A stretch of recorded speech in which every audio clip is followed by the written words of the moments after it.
পৃথিবীর বুকে আজ রাতে ইমামে হাসান হোসেন হুজুরের তুলনার কোন মানুষ তো হতে পারে না। হতে পারে? এ নওজওয়ানেরা, হযরত ইমামে হোসেন, হযরত ইমামে হাসান আল্লাহ পাক জিনাদেরকে এত ভালোবাসতেন, এত পিয়ার করতেন।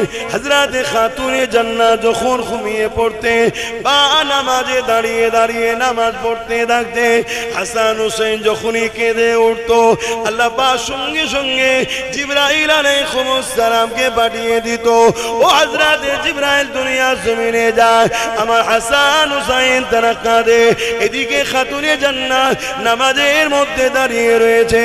ও হযরত জিবরাইল হাসান হোসেনকে গিয়ে আপনারা সান্ত্বনা দেন। এ যুবকেরা, তরুণেরা, বাপেরা, সেই ইমামে হাসান হোসেন এজিদের বিরোধী করেছিল, এজিদের অন্যায়ের বিরুদ্ধে বলেছিল, এজিদের সন্ত্রাসীর বিরুদ্ধে বলেছিল, এজিদের জুলুমের বিরুদ্ধে বলেছিল। এ যুবকেরা, আল্লাহ নবী, নূহ নবী, দয়া নবী যে ইমামে হাসান হোসেনকে এই ঘোষণা দিয়েছে, ছোটবেলাতেই নবী আমার জানিয়ে দিয়েছে ইমামে হাসান হোসেন হলো আল্লাহ পাকের জান্নাতি যুবকদের সর্দার। হযরত আব্বা জান ইব্রাহিম আলাইহিস সালাম আল্লাহ পাককে মুহাব্বত করেছিলেন, ভালোবেসেছিলেন, পিয়ার করেছিলেন। কতটা ভালোবেসেছিলেন, একদিন জিবরাইল আলাইহিস সালাম মানুষের সূরা ধরে আব্বা জান ইব্রাহিম আলাইহিস সালামকে পরীক্ষা করতে চলে আসলো। কি পরীক্ষা নিয়েছিল? আব্বা জান ইব্রাহিম আলাইহিস সালামের বাড়ির সামনে দিয়ে যেতে গিয়ে একবার জবান দিয়ে বলেছিল আল্লাহ। হযরত ইব্রাহিম আলাইহিস সালাম এই কথাটা শোনার সাথে সাথে বাইরে বেরিয়ে এসে বলেছিল, এ আল্লাহ পাকের বান্দারে, আরো একবার আপনি আমার আল্লাহর নাম নেন। জিবরাইল আলাইহিস সালাম বলেছিলেন, কেন আমি লব? আমার যখন ইচ্ছা যাবে তখন লব। ইব্রাহিম আলাইহিস সালাম বলেছিলেন, আপনি যদি আমার আল্লাহর নাম একবার নেন, আমি তাহলে আপনাকে আমার হাজার হাজার গৃহপালিত পশু রয়েছে তার মধ্যে থেকে অর্ধেক পশু দিয়ে দেব। ইমাম দৈনিক 5 বার আল্লাহর নাম লাই মসজিদে। আমরা কখনো ইমামকে যে বলিছি আপনি আল্লাহর নাম নিয়েছেন? আপনাকে আমি প্রতি মাসে মুয়াজ্জিন, প্রতি মাসে আমি কমসে কম 200 টাকা করে নজরানা আপনার হাতে দেব। প্রতিটা বাড়ি থেকে যদি দিত 100টা মহল্লা, তার মানে 20,000 টাকা মুয়াজ্জিনের মাইনে পেত। আমরা বলি আল্লাহকে ভালোবাসি, তাই শুনছেন? আর ইব্রাহিম আলাইহিস সালাম একবার নাম শোনার জন্য অর্ধেক গৃহপালিত পশুতে দিলেন। জোরে বলুন সুবহানাল্লাহ। জিবরাইল সাল্লাম চলে যেতে লেগেছে, ইব্রাহিম নবী আবার বলছে বান্দারে আরো একবার নামলে, আবার নিয়েছে, বাকি যা ছিল সেটাও দিয়ে দিয়েছে। জোরে বলুন সুবহানাল্লাহ। আবার জিবরাইল চলে যাচ্ছে, মানুষের সুরাতে পরীক্ষা হচ্ছে, আবার ডেকে বলছে আরো একবার নামলে, বলছে এবারে কি দেবেন? তুই আবার আল্লাহর নাম নিবি, তোর এই পশুগুলোকে লালন করার তো লোক লাগবে, আমি ফ্রিতে নিজেকে দান করে দেবো তোকে, তোর এই পশুগুলো লালন পালন করবো। জোরে বলুন সুবহানাল্লাহ। এই ইব্রাহিম আলাইহিস সালামকে আল্লাহ আগুনে পরীক্ষা নিচ্ছে। এটা কি ভালোবাসা নয়? আগুনে পরীক্ষা নিচ্ছে কেন? শুনছেন আমারও? মন দিয়ে শোনো যুবক, মৃত্যু দূরের গোড়ায়, কখন হবে কোনো ঠিক নেই। হযরত ইব্রাহিম আলাইহিস সালামকে নমরুদ আগুনে ফেলেছিল কি জন্যে? ইব্রাহিম নবী নমরুদের অন্যায়ের প্রতিবাদ করেছিল। তাই তো নাকি? একটু হ্যাঁ কি না বলেন। নমরুদ কে ছিল বলবেন? জালিম শাসক ছিল, জালিম শাসক ছিল। ইব্রাহিম নবী বিরোধী করেছে, আর ইব্রাহিম নবীকে নমরুদ কি করছে?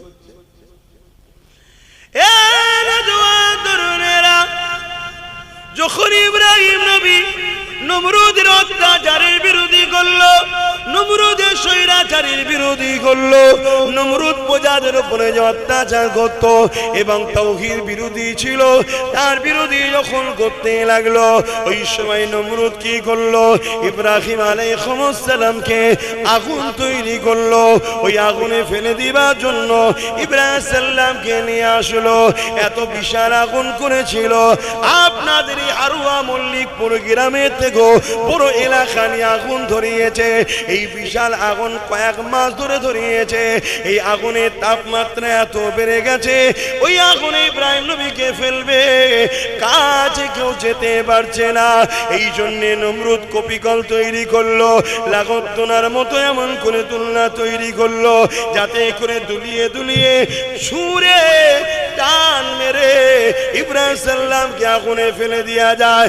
এই সময় ইব্রাহিম নবীকে নমরুদ বলতে লেগেছে, ইব্রাহিম এখনো সময় আছে, তুমি আমার দলে চলে আসো।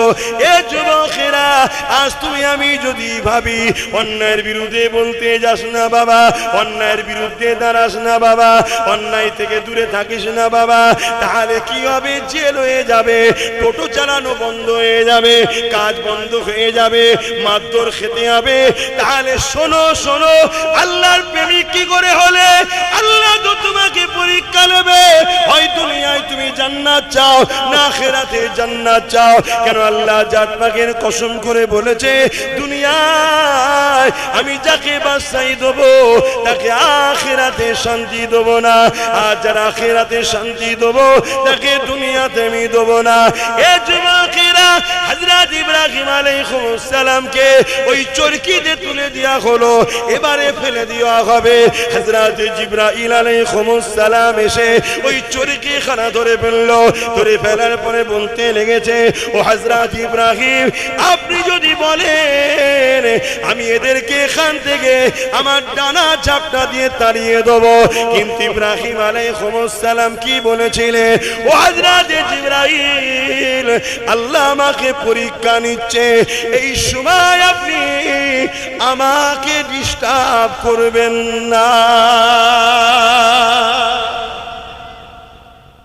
কত ভয়ানক আগুন বুঝতে পারছেন? এই মল্লিকপুর গ্রামের মতো বিশাল এলাকা নিজের চোখে দেখে এসেছে জায়গাটা, এই বিশাল এলাকা কত ভয়ানক আগুন। এই শুনছেন নাকি? কি দেখছো?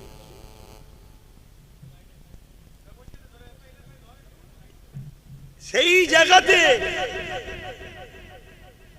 আব্বাকে দুলনাতে তোলা হয়েছে, ফেলা হবে। আমার আব্বা জানরাও শুনছেন তো, আব্বা জানরাও শোনে। কিয়ামতের দিনে অনেক বাপকে আল্লাহ দাঁড় করাবে, এই নামাজ পড়েছো পাস, রোজা ঠিক আছে, হজ ঠিক আছে, দাড়ি টুপি ঠিক আছে, সংসার জীবন সব ঠিক আছে, তোমার ছেলে ঠিক ছিল? বাপ বলবে, আল্লাহ ওটা আমার ছেলেকে জিজ্ঞেস করেন না, তুমি তো গার্জিয়ান, এই ছেলেকে ডাকো। ছেলেকে হিসাবে দেখা যাচ্ছে ছেলে ধরা পড়ে গেছে, আল্লাহ বলবে যাও জাহান্নামে। ছেলে তখন বলবে, আল্লাহ আমি যে জাহান্নামে যাচ্ছি পাপ করার জন্য, আমার বাপ যদি আমাকে করা হবে গার্ড দিত তাহলে কি আমি পাপ করতাম? তাহলে আমি পাপী হয়েছি বাপের জন্য, বাপ কেন জান্নাতে যাবে? আল্লাহ বলবে ঠিক বলেছে, একে ওর বাপের সাথে জাহান্নামে যাও, এর নাম ইসলাম। আমি আপনাদের কি ক্ষতি করছি? আমি তো আরো 10টা মৌলানার মতো বক্তার মতো পেটে রজ করে চলে যেতে পারতাম, এসব কথা বলার কি দরকার? বাবারা বাবারা বাবারা বাবারা বাবারা সব ভালো সব ভালো সব ভালো করে খেয়ে দিয়ে পকেট ভর্তি করে আমিও চলে যেতে পারতাম। তো এগুলো বলে আমার দুশ্মন বাড়বে না কমবে? দুশ্মন বাড়বে। তাও বলছি কেন? যদি না বলি কিয়ামতের দিন আব্বাস সিদ্দিকী নবী বংশের আওলাদ, দাদা পীরের আওলাদ, তো কি হয়েছে? আল্লাহর কাছে আমার একটাই রাস্তা, আমি তার দাস। শুনছেন তো? আমাকেও আল্লাহ ছাড়বে না। এবারে আমি হক কথা বলতে গেলে আজকে নমরুদের চালাগুনা আমার উপরে জুলুম করছে, করবে, আমি জানি। শুনছেন তো নাকি? কোন দিকে না পেরে হাজার হাজার আমার জলসাকে কেটে, শুনছেন তো, হাজার হাজার জলসা কেটেছে। তবে এটাও শুনে রাখো, শুধু কাটার কথা বললে হয় না, নমরুদের চালাগুলো যেমন কেটেছে, আল্লাহ পাক মুহাম্মদ রসুলের গোলামকে 1000টা দরজা খুলে দিয়ে জলসাও ঢেলে দিয়েছে। লোক তো শুধু বলছে যাবেন দোয়াটা করবেন ওতেই হবে। আমি বলছি ওটা আমার ওই সময়টাও আর পাচ্ছি না, ওই সময়টাও পাচ্ছি না। তাহলে আল্লাহ তিনি যিনি, কেউ যদি একটা দরজা বন্ধ করে আল্লাহ হাজারটা দরজা খোলার ক্ষমতা রাখে। এই ঈমান রাখার নাম হলেই তো মুসলমান। আমাদের ভয় কোথায়? ইব্রাহিম সাল্লামকে জিবরাইল কি বলছে, আমি কি আপনাকে হেল্প করব? আব্বা বলছে না, এখন পরীক্ষা চলছে, যাও, আমার আল্লাহকে দেখতে পাচ্ছে। ইব্রাহিম কে নমরুদ আগুনে ফেলছে কেন? ইব্রাহিম আল্লাহর জন্য হক কথা বলেছে, ন্যায় কথা বলেছে, তাই জালিম শাসক ক্ষমতার জোরে ইব্রাহিমকে জোর করে আগুনে ফেলছে। আমার আল্লাহ তিনি শাইউন কাদির, তিনি চাইলে ইব্রাহিমকে বাঁচাতে পারে। আর ইব্রাহিমকে যদি আগুনে পুড়িয়ে আল্লাহ যদি ইব্রাহিমের প্রেমের পরীক্ষা নিতে চায়, আমি ইব্রাহিম আমার আল্লাহকে এত ভালোবাসি, একবার নয়, আবার যদি জান দেয়, আবার যদি আগুনে ফেলে, আবার যদি জান দেয়, আবার যদি আগুনে ফেলে, আল্লাহকে খুশি করার জন্য হাজার বার আমি পুড়তে রাজি। জোরে বলুন সুবহানাল্লাহ, আরো জোরে বলুন সুবহানাল্লাহ। এ যুব সমাজ, আজ যদি আল্লাহ তোমাকে পরীক্ষা নেয়, তুমি হক কথা বলার জন্য তোমার কাজটা যদি আটকে যায়, তোমার ঘরটা যদি আটকে যায়, তোমার কারবারটা যদি বন্ধ হয়, তোমার নামে যদি মিথ্যা মামলা হয়, আরে আল্লাহ যদি তোমায় পরীক্ষা নেয়, তুমি তো হক কথা বলেছো, গরিবের পক্ষে বলেছো, ইনসাফের কথা বলেছো, এটা তো আল্লাহর জন্য বলেছো, কেন তুমি নিরাশ হচ্ছ? আমার আল্লাহ তোমাকে পরীক্ষায় পাস করাবে। জোরে বলুন সুবহানাল্লাহ। এবারে কেউ যদি বলে হুজুর আমায় যদি মেরে দেয়, তুমি যদি হকের পক্ষে থাকার জন্য মরতে পারো, ওই মরণ পুরো পৃথিবীর ধন দৌলতের বিনিময়ে আমি নিতে রাজি আছি। শুনছেন তো নাকি? আমার কথা বুঝতে পারলেন? একদিকে পুরো পৃথিবীর ধন দৌলত, আর একদিকে আল্লাহর জন্য মরণ। এই মরণটা এত দামি, খুব কপালওয়ালা ছাড়া পাই না। শুনছেন তো? হ্যাঁ, মরণ তো সেই হবে। কবে হবে বলেন বলেন? যেদিন আল্লাহ ফিক্সড করেছে সেই দিন তো নাকি? পুরো পৃথিবী মিলে যদি চেষ্টা করে একদিন আগে মরণ দিতে পারবে না? হ্যাঁ কি না বলবেন তো? কার কার বিশ্বাস যে পুরো পৃথিবী মিলেও চেষ্টা করলে আল্লাহ যেদিন মৃত্যু রেখেছে তার একদিন আগেও মৃত্যুকে কেউ আনতে পারবে না? বিশ্বাস করা করেন, হাত তুলে দেখা। আরে এত যখন ইমানদার বসে আছে, ভয়টা কিসের খান? আর যেদিন মৃত্যু রেখেছে আল্লাহ, সেদিন যদি আপনি আমেরিকার প্রেসিডেন্ট হবার ঘোষণাও পান, গদির দিকে যাচ্ছেন বসবে বলে, বসাও হবে না, গদির দিকে চেয়েই মরণ হয়ে যাবে যদি ওই অবস্থায় মরণ থাকে। শুনছেন তো নাকি? কেউ সবাই মিলে 1 সেকেন্ডও বাড়াতে, 1 মিনিট পারবে না। এইটা হলো ঈমান, এইটা হলো ঈমান।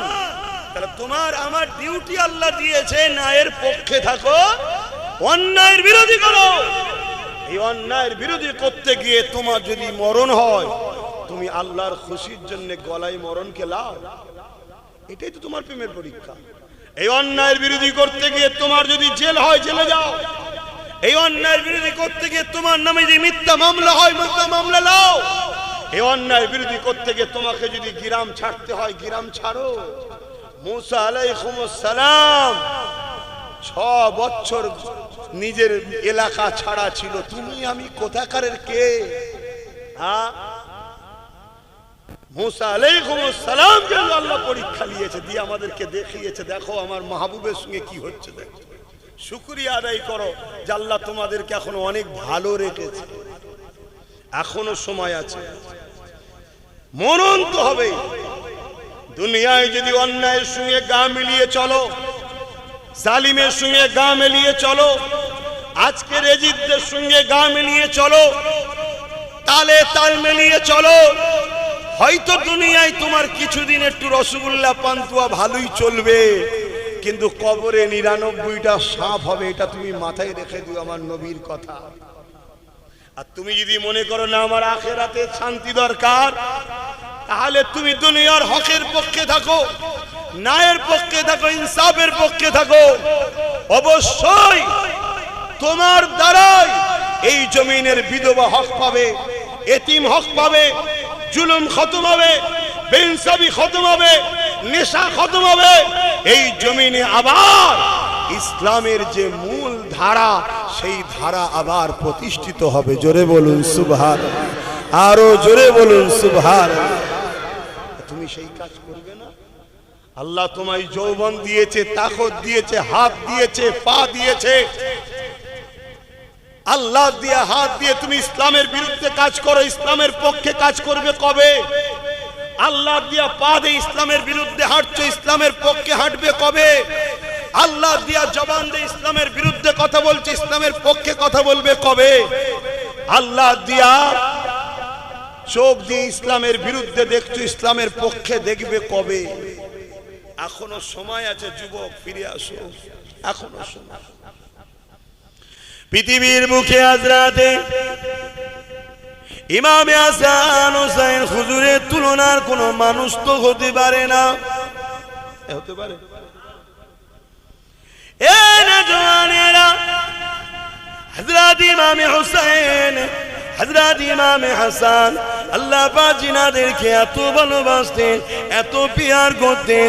হযরত খাতুনে জান্নাত যখন ঘুমিয়ে পড়তেন বা নামাজে দাঁড়িয়ে দাঁড়িয়ে নামাজ পড়তে থাকতেন, হাসান হোসেন যখনই কেঁদে উঠতো, আল্লাহ পাক সঙ্গে সঙ্গে জিবরাইল আলাইহিস সালামকে পাঠিয়ে দিত। ও হযরত জিবরাইল দুনিয়ার জমিনে যায়, আমার হাসান হোসেন তারা কাঁদে, এদিকে খাতুনে জান্নাত নামাজের মধ্যে দাঁড়িয়ে রয়েছে। ও হযরত জিবরাইল হাসান হোসেনকে গিয়ে আপনারা সান্ত্বনা দেন। এ যুবকেরা, তরুণীরা, বাপেরা, সেই ইমামে হাসান হোসেন এজিদের বিরোধী করেছিল, এজিদের অন্যায়ের বিরুদ্ধে বলেছিল, এজিদের সন্ত্রাসীর বিরুদ্ধে বলেছিল, এজিদের জুলুমের বিরুদ্ধে বলেছিল। এ যুবকেরা, আল্লাহ নবী, নূহ নবী, দয়া নবী যে ইমামে হাসান হোসেনকে এই ঘোষণা দিয়েছে, ছোটবেলাতেই নবী আমার জানিয়ে দিয়েছে ইমামে হাসান হোসেন হলো আল্লাহ পাকের জান্নাতি যুবকদের সর্দার।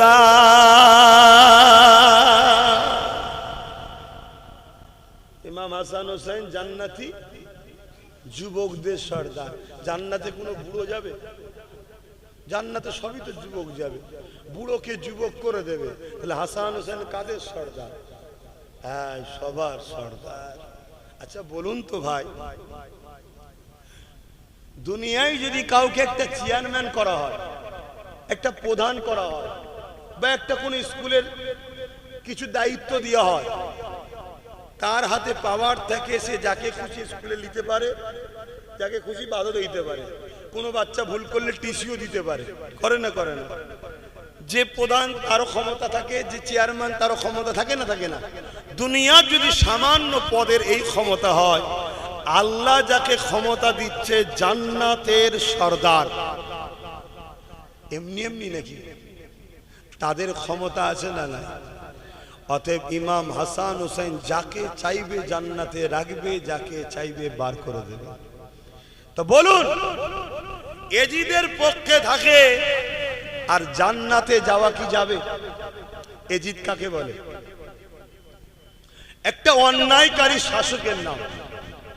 একটা নাচনেওয়ালা, গানেওয়ালা, শরাবি, তার রাজ দরবারে নারীদের নিয়ে নাচ হতো, শরাব পান হতো, প্রজাদেরকে জুলুম করত, মানুষের অধিকার কেড়ে নিত। এজিদের বিরুদ্ধে কেউ কথা বললে এজিদ তাকে হত্যা করত, তাকে জুলুম করত, তাকে মারত।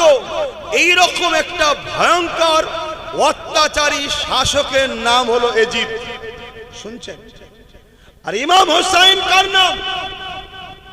গরিবের পক্ষে, ইনসাফের পক্ষে, মানবতার পক্ষে, ন্যায়ের পক্ষে, সত্যের পক্ষে, মজলুমের পক্ষে, নানা দিনকে বাঁচাবার পক্ষে। জোরে বলুন সুবহানাল্লাহ।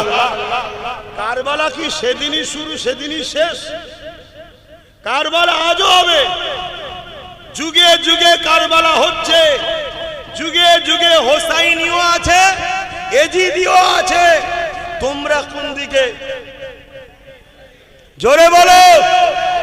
হোসাইনি কখনো জালিম হতে পারে না, হোসাইনি কখনো চরিত্রহীন হতে পারে না, হোসাইনি কখনো গরিবদের লুটতে পারে না, হোসাইনি কখনো সারাবি হতে পারে না, হোসাইনি কখনো মানুষের উপর অত্যাচার করতে পারে না।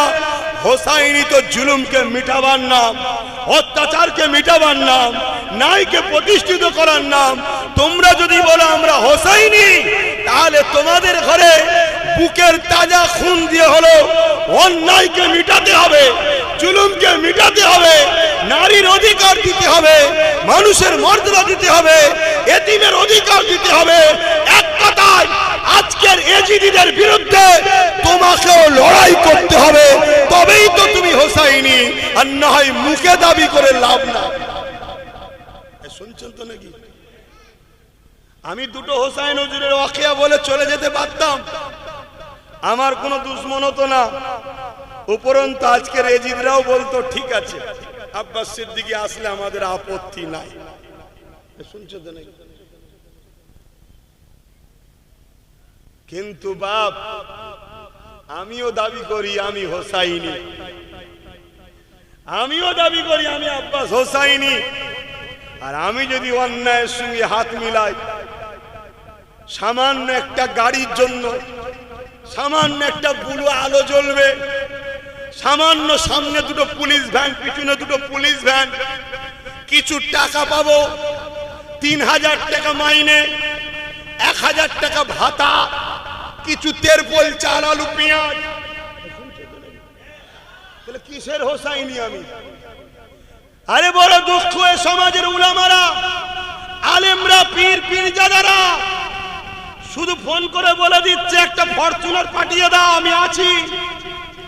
একটু মাথায় আলোটা লাগালে আর একটু ভালো হয়। আজকের এজিদ গুলো দেখছে দালাল তো ভালোই পেয়েছি, অল্প পয়সায় কাজ মিটছে। দালাল পীর, দালাল পীরজাদা, দালাল মুফতি, দালাল মাওলানা, দালাল ইমাম, যারা আমার নবীর দিনটাকে ধ্বংস করছে, এই যুব সমাজের ভবিষ্যৎকে ধ্বংস করছে, এই বাচ্চাগুলোর ভবিষ্যৎকে ধ্বংস করছে। এই সমাজ আজকে ধ্বংস হয়ে যাচ্ছে। আজকে এই দালাল পীর পীরজাদা মুফতি মাওলানার মুখে কোনো কথা নাই। এরাও বলে আমরা হোসাইনি, বললে হবে না। হোসাইনির কাজ হলো এজিদিদের বিরুদ্ধে কথা বলা। তাতে যদি ধর থেকে করলে আবার যাই যাবে। কারবালা হয়েছে, কারবালার আখেরি মাঠ বাকি আছে। লড়াই তো যুগে যুগে হচ্ছে।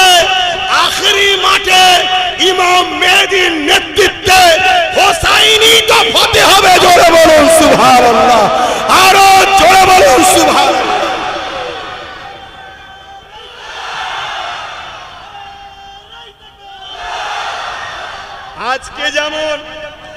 আজকে যেমন ইরান আর আমেরিকার অবৈধ সন্তান ইসরায়েলের সঙ্গে লড়াই হচ্ছে, জানেন তো নাকি? আমেরিকা প্যালেস্তাইন এজিদি,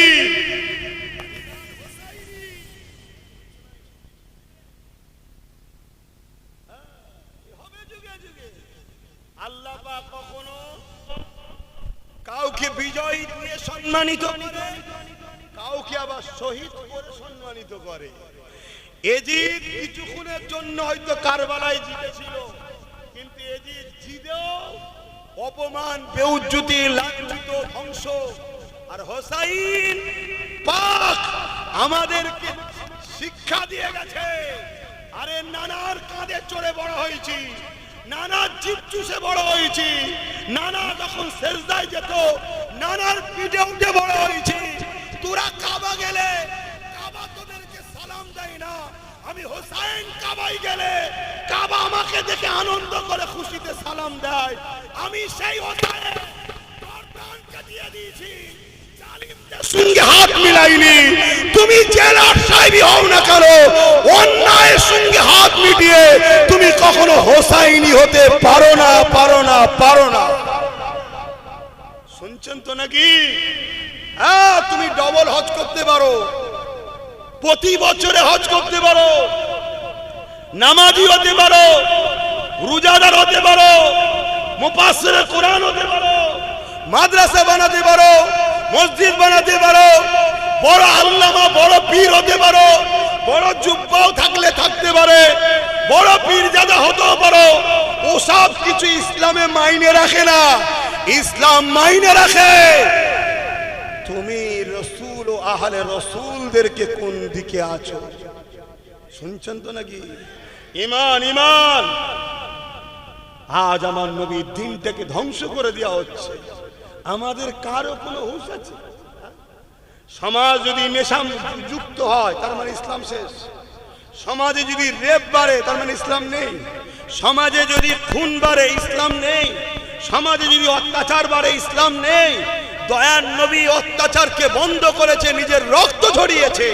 তুমি উম্মত দাবি করে অন্যায়ের সঙ্গে হাত মিলাও কি করে? আমার আওয়াজ শুনছেন তো নাকি? এখনো ঠিক করুন কোন দিকে থাকবে।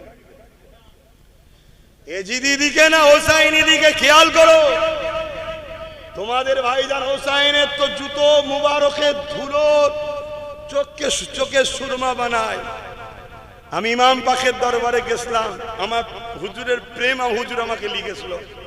আমি ইমাম হোসাইন হুজুরের দরবারের কাছে গেছি। হুজুর, আমি জানি না আপনার মতো আমি মানে আপনার নকশা কদমে তো চলছি, কিন্তু আমারও কপালে ওই দরজা পাবো কিনা যে দরজা আল্লাহ আপনাকে দিয়েছে, শহীদ।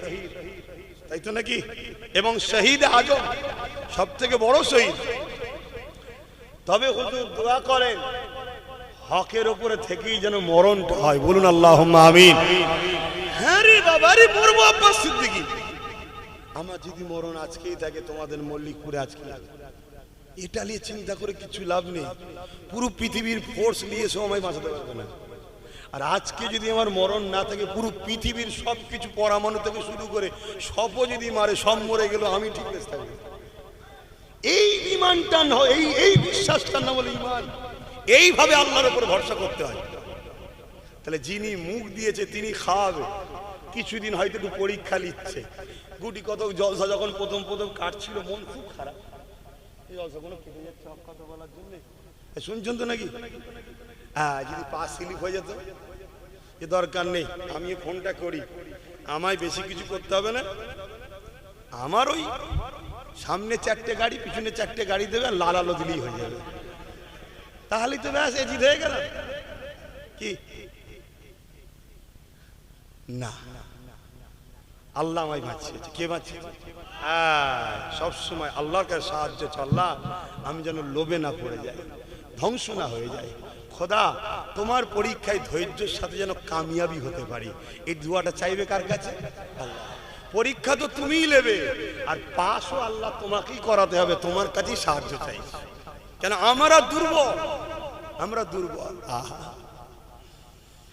বাবেরা, নওজওয়ানেরা, কারবালার ওয়াকি আমরা শুনেছি, কিন্তু কখনো কি শুনেছেন ওই কারবালা ময়দানে 13,000 আলেম হাফেজ মুফতি ছিল এজিদের পক্ষে? এই শুনেছো? একটু হাঁকি না বলুন। আর কার কাছে শুনেছো? আচ্ছা, আমার কাছে বাদ দিয়ে কখনো শুনেছো? তাহলে কি আমি আলাদা তারিখ পড়ি আর অন্য উলামারা আলাদা তারিখ পড়ে? না, আমি যদি ভুল বলতাম তাহলে তো উলামারা ধরে নিত। তারাও পড়েছে, বলে না, বলে না। বাবেরা, মন দিয়ে শুনে রেখে দেন, নবী আমার জানিয়ে দিলেন আখেরি জামানাতে আসমানের নিচে জমিনের উপরে সব থেকে নিকৃষ্ট হবে একদল উলামা। কারা? প্যান্ট শার্ট পরা দাড়ি চাচা। কারা? সব উলামা বললে হবে না, একদল বলতে হবে। কেন? উলামাদের ঘরে এহেনত করলে কুফরি হয়। আল উলামা এহেনতুল কুফরুন। আর কুফরি হারে যদি মারা যায় সারা জীবন জাহান্নামে। শুনছেন তো নাকি? একদল। আল্লাহ নবী আরো বললেন আখিরি জামানায় মসজিদ ভর্তি নামাজি থাকবে, একটাও ইমানদার থাকবে না। কোথায় থাকবে? হাদিসগুলো একটু বলছিল, সারা দেন না, অসুবিধা হচ্ছে নাকি? এই সময় উপর চলে যাচ্ছে। দাদি বলে মসজিদ ভর্তি নামাজি থাকবে, একটাও ইমানদার। ইমাম কি মসজিদের বাইরে থাকে?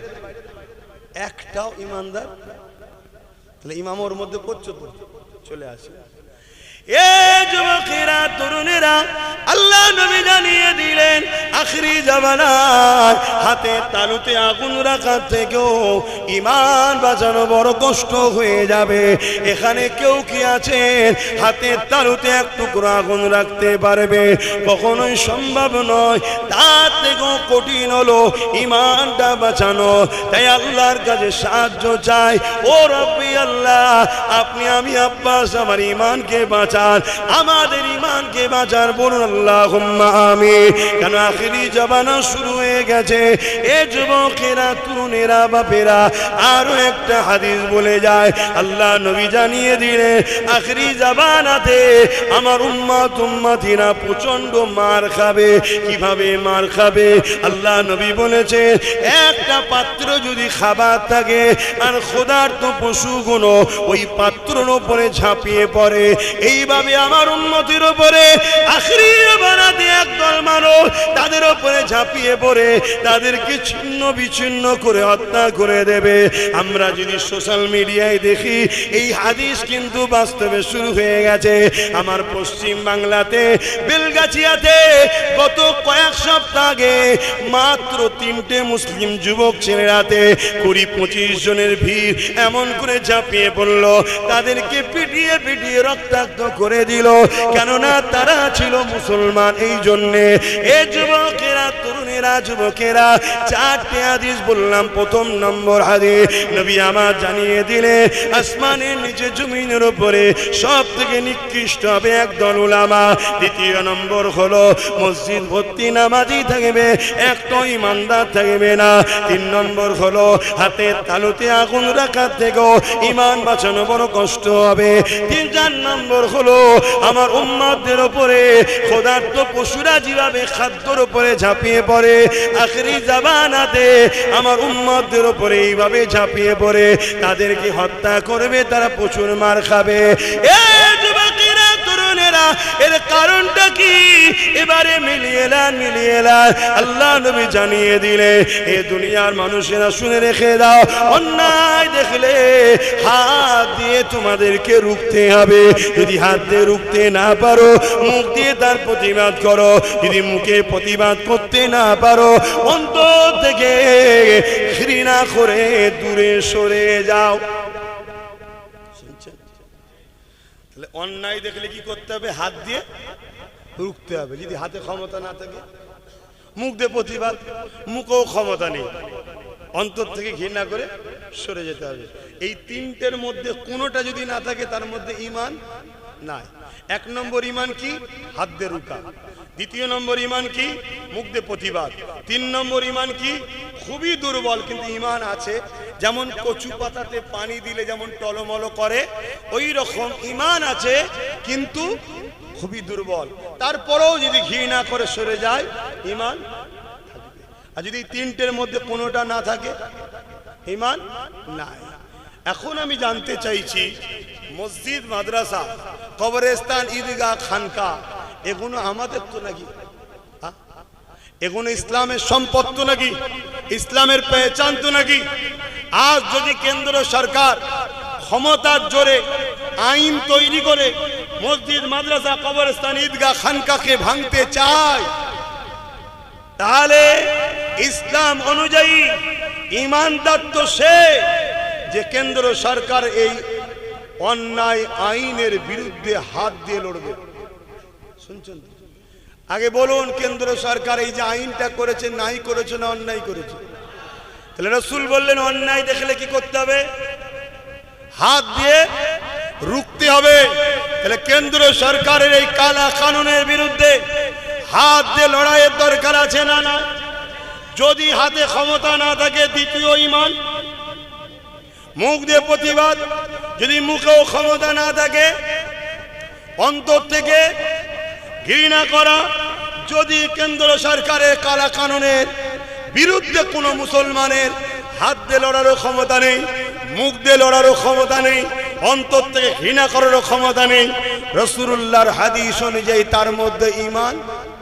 জোরে বলুন। আমার কথা বলছি না, নবীর কথা বলছি। এই হাদিসটাকে কি আপনারা কেটে দেবেন নাকি? কোন মুফতি সাহেব পৃথিবীতে কেউ পারবে? চলে আসুন।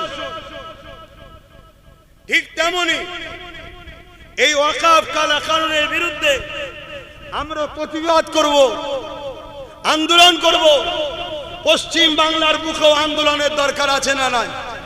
যদি আন্দোলন না করি, প্রতিবাদ না করি, তাহলে তো রাসূলের হাদিস অনুযায়ী আমাদের ঈমান থাকবে না। কিন্তু দুঃখের সাথে বলতে হয়, যখনই আন্দোলন হচ্ছিল, ব্যাপক আন্দোলন হচ্ছিল তো নাকি? ব্যাপক আন্দোলন, ওই আন্দোলনকে হাতিয়ার করে কেন্দ্রের বিরুদ্ধে রাজ্যের পক্ষে দালালিটাও অনেকে করছিল, জানেন তো নাকি? কি তারপরে আন্দোলন হচ্ছিল। সরল পিরান মুসলমান মসজিদকে ভালোবাসে, মাদ্রাসাকে ভালোবাসে, হয়তো হালকা বয়সে নামাজ কাজা করে কিন্তু মসজিদের জন্য জীবন দেবে। হালকা বয়সে হয়তো মাদ্রাসায় পড়তে পারে না, অন্য লাইনে শিক্ষা অর্জন করেছে কিন্তু মাদ্রাসার জন্য জীবনও দেবে, আছে না নাই? তারা সবাই আন্দোলনে ভিড় করছিল, ঠিক না বেটি? কিন্তু এই ভিড়টা দেখে একটা সমাজের মধ্যে কিন্তু ভয়ের কারণ হয়েছিল, যারা এ দেশকে মুসলিম মুক্ত করতে চাইছে। মাথায় ঢুকছে? এত মুসলমান যদি বেরিয়ে পড়ে তাহলে তারা সাকসেসফুল হবে না। তাই সঙ্গে সঙ্গে সেই নাগপুর থেকে ফোন চলে এলো আমার রাজ্য সরকারের কাছে। রাজ্য সরকার কি বলল? আন্দোলন বাংলাতে হবে না, দিল্লি চলে যাও। বলেছে না বলেনি? এইটা ঠিক বলেছে না অন্যায় করেছে? রাসূলের হাদিস অনুযায়ী অন্যায়কে কি দিয়ে রুখতে হবে? তাহলে রাজ্য সরকারের এই অন্যায়ের বিরুদ্ধে হাত দিয়ে লড়াইয়ের দরকার আছে না নাই? দ্বিতীয় নম্বর, যদি হাত দিয়ে লড়াই করতে না পারো, তার অন্যায়ের বিরুদ্ধে মুখ দিয়ে প্রতিবাদের দরকার আছে না না? যদি মুখ দিয়ে প্রতিবাদ করতে না পারো তাহলে ঘৃণা করে রাজ্য সরকারের থেকে দূরে সরে যেতে হবে, ঠিক না বেঠি? যদি এই তিনটের মধ্যে কোনোটা না থাকে, রাসূলুল্লাহর হাদিস অনুযায়ী তার মধ্যে ঈমান। জবান খুলে বলো ঈমান, ঈমান। তাহলে বলুন, এই কেন্দ্র সরকার ও রাজ্য সরকারের এই মসজিদ, মাদ্রাসা, কোরআন, ইসলাম, ওয়াকফ বিরোধী যে চক্রান্ত, এর বিরুদ্ধে কেন্দ্র সরকার ও রাজ্য সরকারের বিরুদ্ধে কারা লড়তে চান একটু হাত তুলে দেখান। এ হাত সত্য ওয়াদা করছেন, আপনারা শপথ করছেন ক্ষমতা থাকলে হাত দিয়ে লড়বো। এই হাত লম্বা করে তোলে। কেউ যদি হাত না তুলে থাকে, পাশের গাদ্দারটাকে দেখেন, দেখেন মুনাফিকটাকে দেখেন, কত বড় মুনাফিক তুই, বেঈমান। হ্যাঁ, মসজিদের পক্ষে তোকে পাওয়া যাবে না, বেঈমান ব্যক্তির পক্ষে যাবি? শুনছেন না শোনেন না? বলুন, এই কেন্দ্র সরকারের কালা কানুনের বিরুদ্ধে রাজ্য সরকার যে আমাদেরকে লড়তে দেবে না, মসজিদ মাদ্রাসার পক্ষে বলেছে, এই উভয়ের বিরুদ্ধে আমাদের লড়াই চলবে। এই লড়াই করতে গিয়ে জীবন যাই দিতে পারবেন? হাত নামান, অঙ্গীকার যেন মনে থাকে। এদেরকে এত বড় স্পর্ধা দেয় কে? আমার দেশ অধিকার দিয়েছে, আমার দেশ অধিকার দিয়েছে আমি মসজিদ, মাদ্রাসা, কবরস্থান, ঈদগাহ বানাবো। কেন্দ্র সরকার যে আইন করেছে, ওই আইন সংবিধানের বিরুদ্ধে, তার বিরুদ্ধে আমাদেরকে লড়তে হবে। ঠিক তেমনি এই লড়াই করার অধিকারটাও সংবিধান আমাদেরকে দিয়েছে। আমরা আমাদের রাজ্যে আন্দোলন করব। রাজ্য সরকারের বলার অধিকার নাই যে আমার রাজ্যে তোমায় করা যাবে না, এটা তোমার ব্যক্তিগত সম্পদ নয়। মানুষ তোমায় সাথ দিয়েছে, তুমি ক্ষমতায় বসেছো, তুমি বলতে পারো যে আন্দোলনটা কেন্দ্র সরকারের বিরুদ্ধে যখন, তাহলে আমার রাজ্যে করছো করো, পাবলিকের যাতে যাতায়াতের অসুবিধে না হয়, কোনো ক্ষতি যেন পাবলিকের না হয়, এটাকে একটু খেয়াল রেখো। এটা তোমার মুখে মানাতো, কিন্তু না, তুমি আবার বলছো কি, যদি আন্দোলন করে আমার সব থেকে বড় দুশ্মন সে হবে। শুনছেন না শোনেন? আমি আপনাদেরকে ওপেন ফতোয়া দিয়ে যাচ্ছি, যদি রাজ্য সরকার হতভাগা আকবরের মতো দালাল মুফতি মৌলানাদের দিয়ে ফতোয়া দিতে পারে দিক, আমি ওপেন ফতোয়া দিচ্ছি, রাজ্য সরকার যদি এই কথাকে উইথড্র করে না নেয় যে আমার ওটা বলা ভুল হয়েছিল, আমি এই কথাকে ফেরত নিলাম, যদি এই কথা না বলে কোন মুসলমান যদি রাজ্য সরকারকে সাপোর্ট করে, নবীর হাদিস অনুযায়ী তার ঈমান থাকবে না, থাকবে না, থাকবে না। সে যদি পীর হয় বেঈমান পীর, পীরজাদা হয় বেঈমান পীরজাদা, মুফতি হয় বেঈমান মুফতি, ইমাম হয় বেঈমান ইমাম। কোন মায়ের লাল থাকো আমার ফতোয়া কাটে দাও।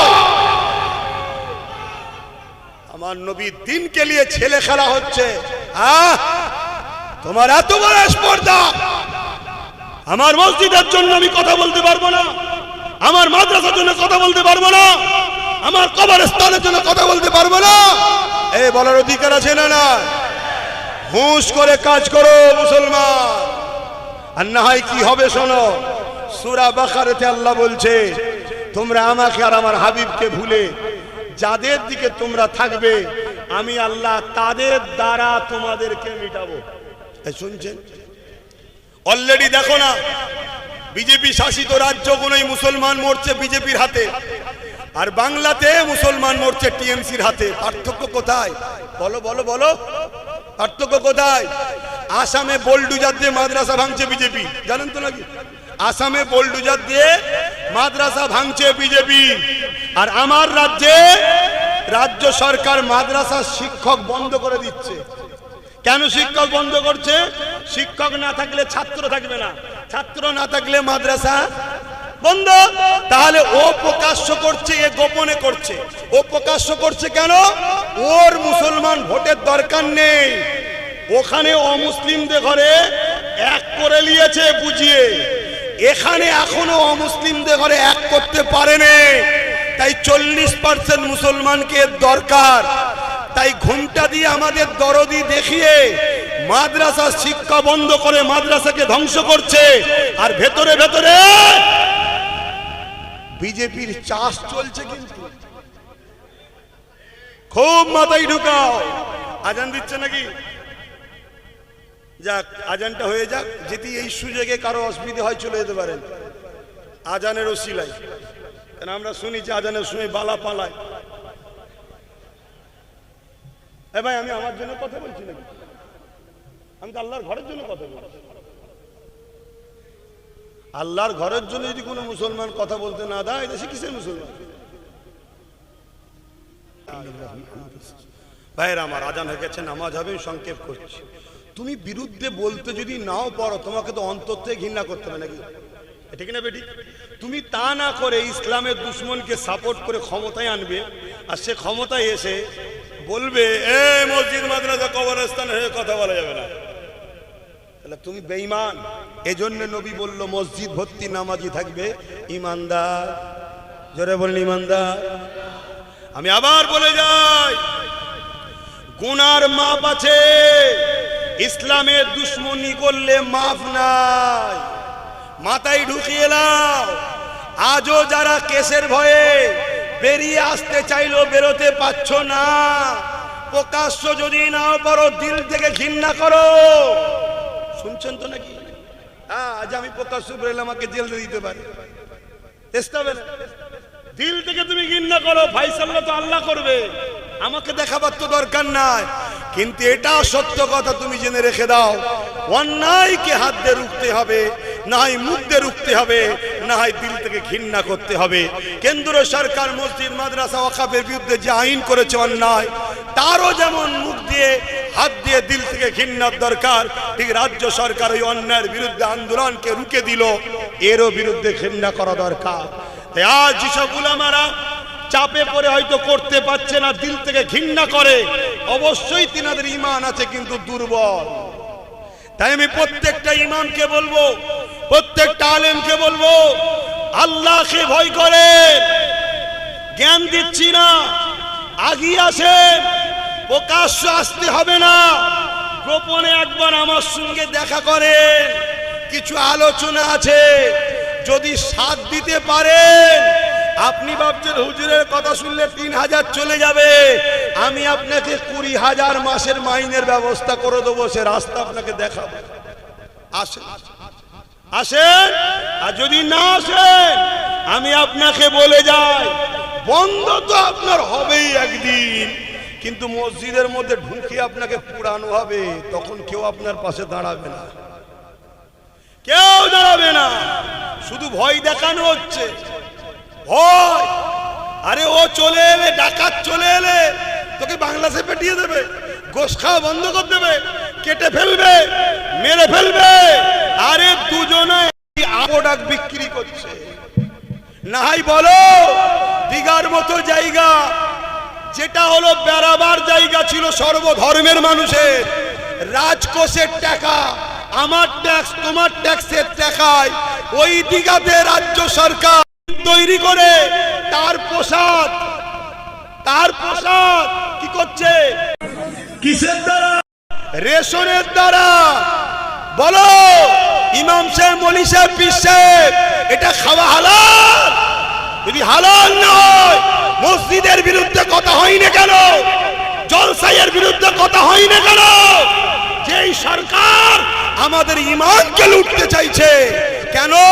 ঈমান থাকলে আমাদেরকে পরাজিত করা সম্ভব নয়, তাই বড় প্ল্যান করে আমাদেরকে বেঈমান বানাতে চাইছে। বলা দরকার আছে না? এই বলছে কেউ? খুব সাবধান, আখেরি জামানা। আমি আবার বলে যাচ্ছি, আবার অনেকে বলে আব্বাস সিদ্দিকী একা চিনলে কি করবে? আমাদের দিকে এতগুলো মুফতি মাওলানা হুজুর আছে, সংখ্যা যদি বেশি হওয়াতেই হক হয়, তাহলে আমি বলবো কারবালাতে ইমাম হোসাইন হুজুর ছিলেন 72 জন, আর এজিদ বাহিনী কত ছিল? 22,000। বলুন কত? তাহলে এজিদ বাহিনীকে হক বলবে? সংখ্যা বেশি তো। এজিদ বাহিনীতে 7,000 আলেম ছিল, 3,000 হাফেজে কোরআন ছিল, 3,000 মুফতি ছিল। মনে থাকবে, 7,000 আলেম ছিল, 3,000 হাফেজ ছিল, 3,000 মুফতি ছিল। আলেম উলামা মুফতি বেশি থাকাতেই যদি হক হয়, তাহলে এজিদকে কি হক বলবেন? মাথায় ঢুকছে? অতএব কে রাসূলের দ্বীনের পক্ষে দেখো। এই জায়গায় আমি বলে গেলাম, আপনাদের বাঁচাবার স্বার্থে, এটা আমার ডিউটিতেই বলে যাচ্ছি, সবার লক্ষ্য একটাই, ইসলাম ও মুসলমানকে শেষ করো। যতক্ষণ আমাদের ঈমান থাকবে, পৃথিবীর কোনো শক্তি নেই আমাদেরকে মিটাতে পারে। তাই আমাদেরকে মিটাবার জন্য হারাম খাদ্য খাওয়ানো হচ্ছে। দ্বিতীয় নম্বর, আমাদেরকে মিটাবার জন্য অন্যায়কে সাপোর্ট করে বেঈমান বানানো হচ্ছে। কথা মাথায় ঢুকছে? তাহলে দুই শ্রেণীর দিক দিয়ে আমাদেরকে মিটানো হচ্ছে। তাই বাঁচতে যদি চান, ঈমানকে বাঁচান। বাচ্চাদের যদি বাঁচাতে চান, ঈমানকে মজবুত করেন, হকের পক্ষে সংগঠিত হন, ঐক্য হন, একতা হন। সর্বপ্রথম কাজ, আপনার মহল্লায় মুনাফেক আছে তাকে চিনুন। মুনাফেক যদি চিনতে পারেন, বাইরের দুশমন যতই হোক আপনাকে মিটাতে পারবে না। এটা আমার বাপের কথা নয়, এটা আমার রাসূলুল্লাহর কথা। আল্লাহ নবী বলেছেন, উলামা ভাইয়েরা বলুন, আল্লাহ নবী বলেছেন, প্রকাশ্য দুশমন যতই থাকুক আমার উম্মতকে মিটাতে পারবে না। আমার ভয় হয় প্রকাশ্য ছদ্মবেশী বন্ধু সুরাতে দুশমন আমার উম্মতকে মিটাবে। চলে আসুন, সংক্ষেপে তিনটে ইতিহাস বলবো। বদরের ময়দানে 313 জন, প্রকাশ্য দুশমন 1000, জিতেছি 313 জন। চলে যান চীনের বুকে, বাদশাহ হারুন আর রশিদের প্রধান সেনাপতির নেতৃত্বে 15 লক্ষ ছিল চাইনিজ সেনা, মুসলমানদের সংখ্যা ছিল মাত্র 30,000। জিতেছিলাম আমরা, কেন? প্রকাশ্য দুশমন যতই হোক জিতবো আমরাই। চলে আসুন, সালাউদ্দিন আইবি মাত্র 12,000। আর সেলিবিয়ারা মসজিদে আকসাকে দখল করে রেখেছিল 4 লক্ষ, জিতেছিল 12,000। কেন? প্রকাশ্য দুশ্মন ছিল 4 লক্ষ। চলে আসুন সুলতানে হিন্দ গরিবে নওয়াজ মঈনুদ্দিন আজমিরি একা আর পৃথ্বীরাজ চৌহানের বিরুদ্ধে লড়াইয়ে গরিবে নওয়াজ বিজয় হয়েছিল। কেন? প্রকাশ্য দুশ্মন যতই হোক বিজয় পাওয়া যাবে। তাই আমি আরো একবার বলছি, বিজেপি আমাদের দুশ্মন না বন্ধু? জোরে বলুন, জোরে বলুন। বিজেপি আমাদের 100% দুশ্মন, কিন্তু প্রকাশ্য দুশ্মন। রাজ্য সরকার আমাদের দুশ্মন, ঘোমটা দিয়ে বন্ধু সুরাতে দুশ্মন। এর কাজ হলো আমাদেরকে কুরবানির পশুর মতো বাঁধা, আর ওর কাজ হলো হালাল করা। এই কুরবানি দেন না, মৌলী সাহেব ছুরি নিয়ে দূরে থাকে, বাঁধে অন্যজন, ইনি বাঁধছে আর উনি দিল্লিতে আছে, সময় মতো এসে হালাল করবে।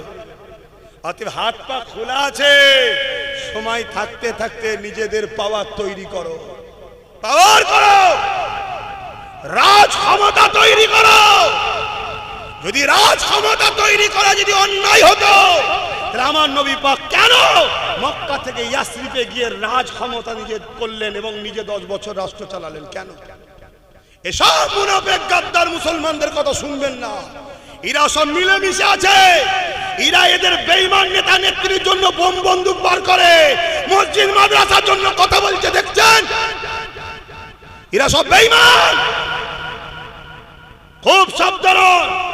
এরা গাড়ি বাড়ি টাকা পয়সায় নিজের জাতকে খুন করবে, কিন্তু আল্লাহ ও রসুলের জন্য কখনো এদের মুখে কথা বেরোবে না। আর এদেরকে সব ওই বেঈমান নেতারা ভাড়াটিয়া রেখেছে, এই এলাকার তোর দায়িত্ব, এলাকার তোর দায়িত্ব, এই পুলিশ আমার লোক, এটা এ খুন করলো ছেড়ে দিবি, মার্ডার করলো ছেড়ে দিবি, রেপ করলো ছেড়ে দিবি। আর এর কাজ কি? মুসলমানকে উঠতে দেবে না। শুনছেন তো নাকি? এইভাবে গুন্ডাগিরি করে করে করে করে আমার জাতে না আইএস আছে, না আইপিএস আছে, না ডব্লিউবিসি আছে, না জজ আছে, না উকিল আছে, না মন্ত্রী আছে, না কিছু আছে। আমার জাতের কিছু আছে? কাল যখন বাড়ি বাড়ি বাড়ি বাড়ি ঢুকে প্যালেস্তাইনের মতো বাচ্চা গুলোকে গুলি করে মারবে, মা বোন গুলোকে চোখের সামনে রেপ করবে, কি করে? খুব সাবধান, খুব সাবধান, খুব মাথায় ঢুকে আমার কথাকে মিলিয়ে দেখো, মিলিয়ে দেখো। এই গত কয়েকদিন আগে কালীগঞ্জ না কি বলে, দেখো 9 বছরের বাচ্চাকে বোম মেরে মেরে দেবে। এদের লক্ষ্য মুসলিম দরদি সেজে আস্তে আস্তে ওর জায়গা তৈরি করছে, বুঝছেন তো নাকি? বিজেপির জায়গা তৈরি করছে আর আমাদের ঘরে ভিখারি বানাচ্ছে, এলে ভিক্ষালে, এলে ভিক্ষালে, এলে ভিক্ষালে। আর আজকে আমাদের মাদ্রাসাগুলো শেষ হচ্ছে, মসজিদগুলো শেষ হচ্ছে। দিনের স্বার্থে গুটি কত কথা বললাম, কারো কষ্ট হলো? তাহলে একটা সাক্ষী দিতে হবে, সেই সাক্ষী হলো এটাই, আমি ওয়াকাবের পক্ষে মসজিদ, মাদ্রাসা, ঈদগাহ, খানকা, কবরস্থান বাঁচাবার জন্য। তোমরা পুরাবে নাকি তোমার মা বোনদেরকে? কবরস্থান থাকবে কোথায়? কেউ বলছে আমি থাকতে হবে, তুই মরে গেলে কি হবে? বলছে না আমি থাকতে হতে দেবো না, তুই মরে গেলে কি? আমি তো মরার সময় হয়ে গেছে, তাহলে কি হবে? শুনছেন না শোনেন? তিলক তোমার রেপিসদের বাঁচাবার জন্য এক গাদা উকিল দিয়েছে আমাদের ট্যাক্সের পয়সায়। কই ওয়াকাফ কালাকানুনের বিরুদ্ধে একটা হাই জজকে কি বলে সুপ্রিম কোর্টে উকিল দিয়েছে রাজ্য সরকার। কিন্তু আমার ভাইটা গেছে, যাকে অনেক মুসলমান গাল দেয়। শুনছেন তো নাকি? এগুলো চিনতে শেখো, কে আপন কে বন্ধু। এখন একটাই আওয়াজ তোলো, লাল বুঝি না, ব্লু বুঝি না, নীল বুঝি না, কালো বুঝি না। ওয়াকাফ বাঁচাবার স্বার্থে যারা আমাদের সঙ্গে সাথ দিয়ে ভাগিদারির রাজনীতি করবে, তাদের জন্য আমরা সব জায়গায় আছি। ঠিক না বেঠিক? ওয়াকাফকে বাঁচাতে হবে। ওয়াকাফ যদি বাঁচাতে না পারো, নতুন একটা আইন আসছে, ওই আইনটার নাম হচ্ছে ইউনিফর্ম সিভিল কোড, ইউসিসি। সেখানে কি আছে? নামাজ পড়তে পারবে না, কোরআন পড়তে পারবে না, দাড়ি রাখতে পারবে না, হজ করতে পারবে না, রোজা রাখতে পারবে না। এক দেশ, এক আইন, একজন খোদা হবে নমরুদ টাইপের, সে যা বলবে পুরো দেশবাসীকে মানতে হবে। শুনছো? তুমি বলছি এটা কখনো হয়? দুটো এক্ষুনি দুটো লাঠি নিয়ে আসে, ব্যাস সব সাইজ। শুনছেন না শোনেননি? আগে থেকে সজাগ হও, আগে থেকে পরিবর্তন হও। এই 1000 টাকার নোট আছে কারো কাছে? যদি কারো কাছে থাকে সে যদি মসজিদে দিতে আসে, মসজিদ কমিটি নেবে। এখন জলসায় যদি দেয় কেউ নেবে? বলে বেরো। যখন ছিল তখন বলেছিলাম দে, তখন 100 টাকা দিতিস, আর এখন ব্যান্ড হয়ে গেছে 1 লাখ টাকার 100 পিস নিয়ে এসছে। এখন তোমাদেরকে বলছি নিজের পায়ে দাঁড়াও, নিজের শক্তিশালী হও। আর যদি এখন তুমি না করতে পারো, কাল একদিন তুমি আসবে ভাইজান লেন না, সেদিন তোমার ব্যান্ড হয়ে যাবে, ভোট দিবার অধিকার থাকবে না, তখন কিছু করতে পারবে না। কথা মাথায় ঢুকছো? এখনো সময় আছে। এরপরও আমি বলছি আমরা বাকি যারা রয়েছে তাদের মধ্যে থেকে ওপেন কল দিচ্ছি, যে আমাদেরকে পার্টনারে নেবে বাকি জায়গায় তার হয়ে কাজ করবে। ঠিক না বেটি? পার্টনারে নিতে হবে। তোর হয়ে ভিত তৈরি করলাম, তোর হয়ে বিল্ডিং তৈরি করলাম, তোর হয়ে রং করলাম, তোর হয়ে মার্বেল লাগালাম। ঘর তৈরি হওয়ার পর তুই আর তোর ছেলে বউলে ঢুকে গেলি, আর আমাদেরকে সব বাইরে। এ চলবে না। ঘর যদি হয় 4 কামরা হোক, 3 কামরা তুইলে তোর সংখ্যা বেশি, 1 কামরা আমাদের থাকবে। এই শর্তে মুসলমান এক হও, এই শর্তে এক হও। আর যেসব মুসলমান গুলো বড় বড় সব মস্তান হয়ে গেছো, আমি তোমাদেরকে বলছি একটু চতুর্দিকে তাকাও। যাদের জন্য লড়ছো তারাই একটা একটা করে সব মস্তান ল্যাং মেরে জেলে ঢুকাচ্ছে, তারাই ঢুকাচ্ছে। ডাইরেক্ট কামড়াই নে, ওপর থেকে এসে কামড়াচ্ছে, কিন্তু এখান থেকে ইনফরমেশন দেওয়া হচ্ছে এইটাকে তুলে নেবারে। কেন? বাগান সাজানো হয়ে যাচ্ছে, বাগান সাজানো হয়ে যাচ্ছে। এই শক্তিটা থাকলে ভয় হচ্ছে বাগান না আবার কেটে দেয়, তাই তুলে দিচ্ছে তোমায়। অতএব আল্লাহ দিয়েছে, যা ভুল করেছো তওবাতিল্লাহ করে পরিবর্তন হও। আর যদি পরিবর্তন কপালে না থাকে, আল্লাহর কাছে দোয়া করি, যেসব মুসলমান সেজে ইসলামের দুশমনদের সঙ্গে দালালি করছে, আল্লাহ তুমি তাদেরকে ক্যান্সারের মতো রোগ দিয়ে মেরে দাও। বলুন আল্লাহুম্মা আমিন। আরো জোরে বলুন আল্লাহুম্মা আমিন। এই 2 নম্বর থাকার থেকে মরে যাওয়া ভালো। কথা শেষ। এখন দোয়া চাইবো, সালাম পড়বো তো নাকি? আপনাদের অসুবিধা হচ্ছে? দোয়া করবো না বাদ দেবো? হ্যাঁ, দোয়া তো অনেক কিছু চাওয়ার আছে রে বাবা, অনেকের পক্ষে আছে, বিরুদ্ধে আছে। দোয়া তো আল্লাহর কাছে বলবো না? আমাদের আল্লাহ ছাড়া কে আছে? এই আমাদের আল্লাহ ছাড়া কে আছে? আমরা তো সব আল্লাহকেই বলবো নাকি? আসুন সালাম দিয়ে নি। ইয়া নবী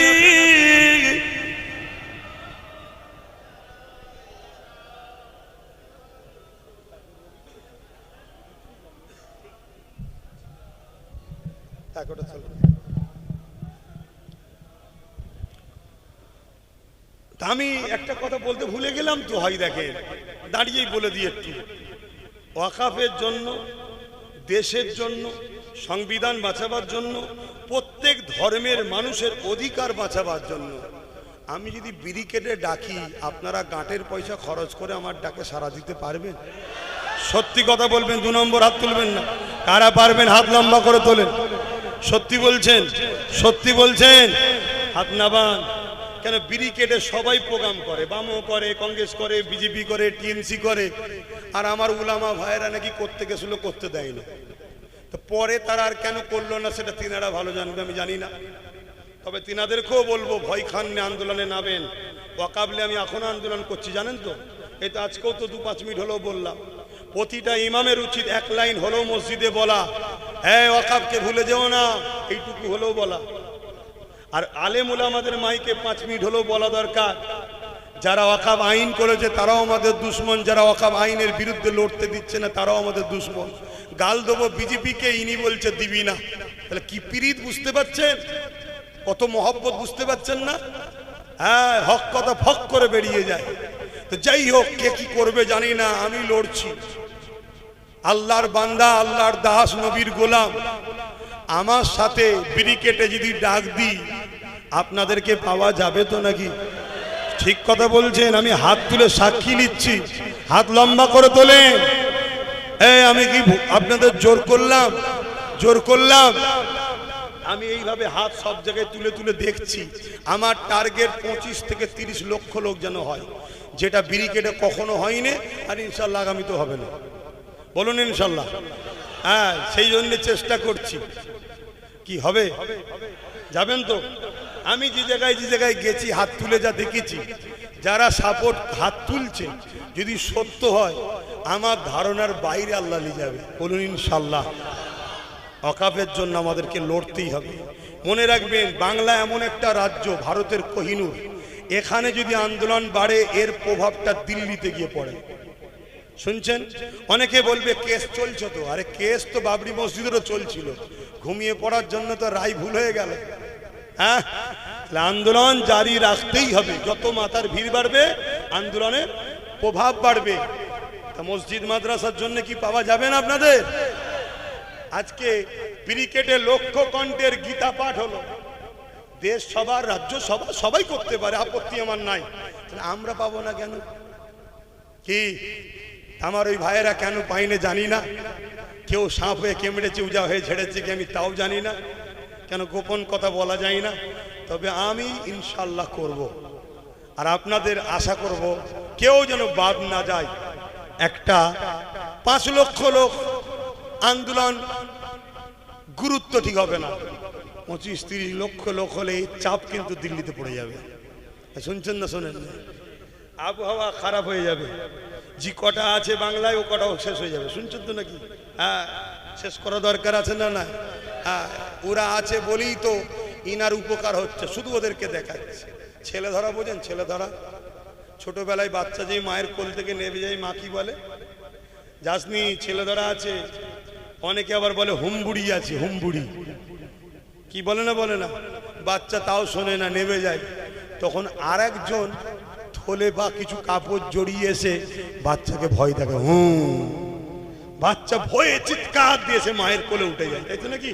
যে ভয় দেখালো সে আর মায়ের মধ্যে দুশ্মনী না সেটিং? জোরে বলুন।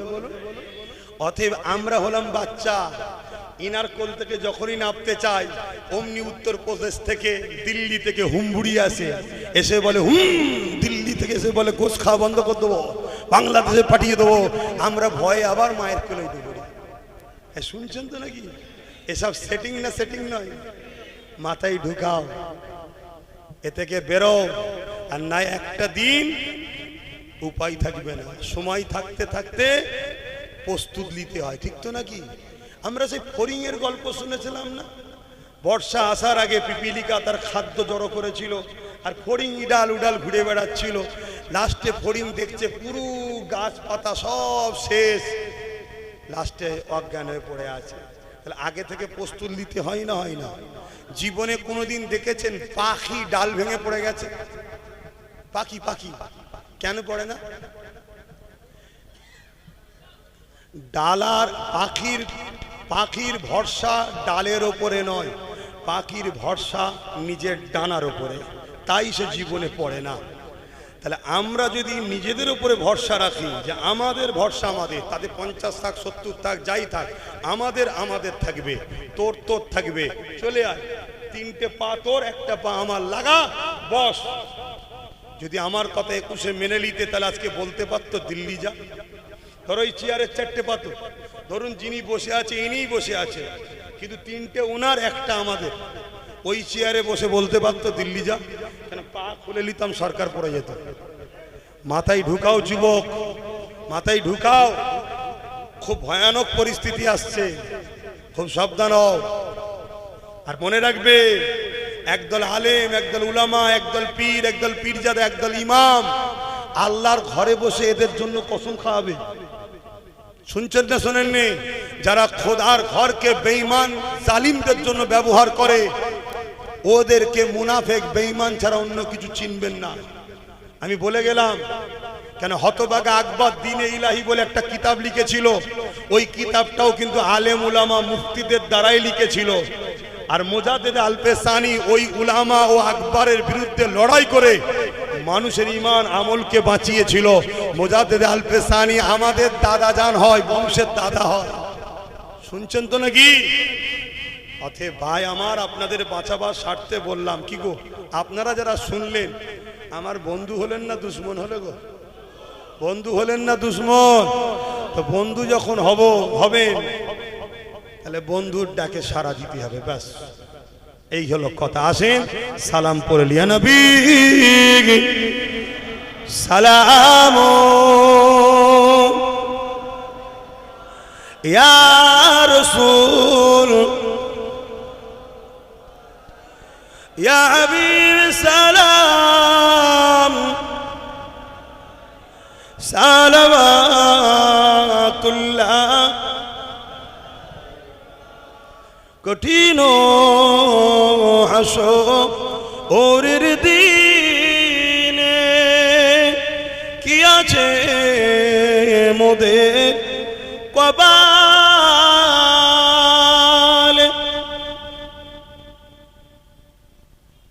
গুনাহগার উম্মাহ আতো আপনার লইবেন সঙ্গে মাশরে নবী সালাম ইয়া রাসূল ইয়া হাবিব